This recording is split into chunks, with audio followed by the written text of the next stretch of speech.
Why am I fat?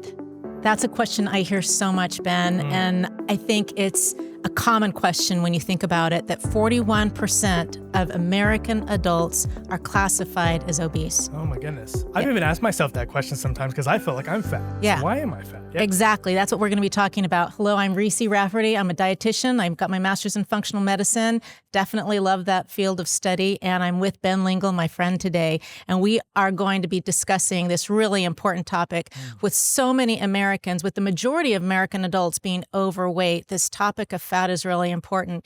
And yet I think that we have a lot of misconceptions. I mean, what would you say if I was to ask you that question, why am I fat? Man, there's a lot of things you could consider when asking that question, why am I fat? But I think for a lot of people, sometimes it could literally be they're experiencing maybe being overweight or obesity. Sometimes it could be mental, right? It's how they see themselves in the mirror or something like that, you know? Totally how they see them. You know, sometimes people will introduce themselves to me. I'll ask them, who are you? Oh, I'm a fat American male who, and their fatness really has a lot to do with their sense of identity. It affects our health. It affects our identity. It affects our, our image and self-esteem. But primarily what we're going to be talking about, it affects our health. Yeah. And our happiness. Yep. So profound. So why? A lot of times we really have focused in our nation on calories. We're super calorie centric. And if you think of what would it take to make someone obese, the average person has to gain at least 45 pounds. That's a typical amount of weight that someone gains throughout their life to become obese.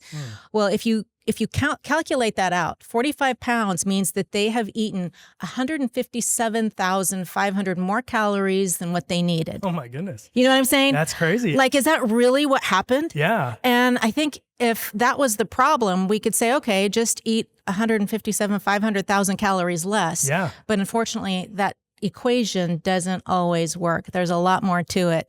So how do you think most people feel about their weight loss journey? Well, I think most people feel maybe unsuccessful. Yeah. I have a lot of friends, a lot of family who are kind of on that journey where they are trying to lose weight. They're in that kind of calorie deficit mindset. And no matter what they eat, no matter how much they cut back, it just feels like failure and failure time and time again. Failure. The worst feeling for us to experience. Yeah. And like you said, maybe because calorie restriction can be effective, but what happens is that they might lose a few pounds and then they regain it, right? So it's not sustainable. Yes. And that is the key. It's kind of fascinating because in post-war Europe, around the 1940s, they did kind of an assessment, an epidemiological assessment, where they observed that these people in Europe just were not eating as many calories as they used to. So they had like a 40% reduction in calories. That's what was normal.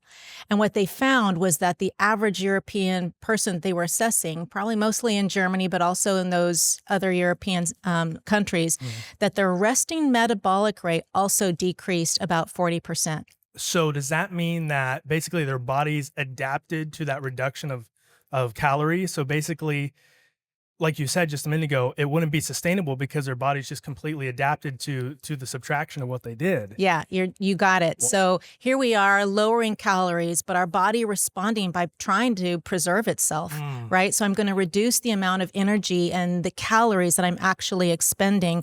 So there's that drop, and it does that in multiple ways. Wow. But it's not the only observation that we've made. There's been underfeeding studies where they've done the same thing. They didn't drop the calories that much, but they dropped them like by 15%.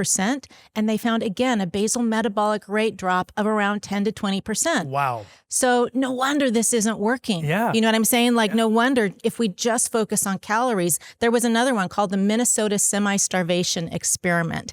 So as you can guess by the name of it, right? These people were eating a lot less. And this was also in the 1940s. They took 32 young, healthy men, and this was at a university. And each man, as a result of being semi-starved, lost 25% of their body weight. Wow. So yeah, most people would be like, oh, I'd love to lose that much. But in reality, these were really young men. And so they look emaciated at the end of this.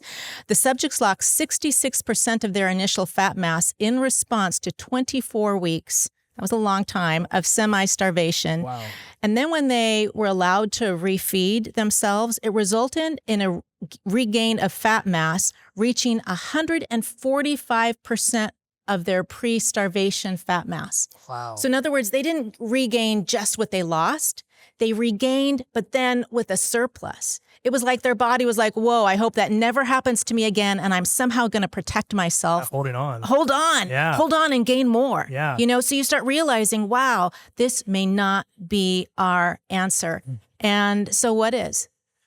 You know, what is the answer? That is the topic that we're going to be looking into in, you know, as we continue this series. But I think it's really important just to establish that the calorie deficit, the calorie reduction studies that we've done have just shown that you reduce calories, you're going to reduce your ability to burn calories. And so if you're only relying on that, then when you're done with the calorie deprivation, because none of us can like going hungry, we're not going to do that forever. Mm-hmm. So as soon as we start eating to the point where I feel full, well, because I've reduced my basal metabolic rate, I'm going to regain.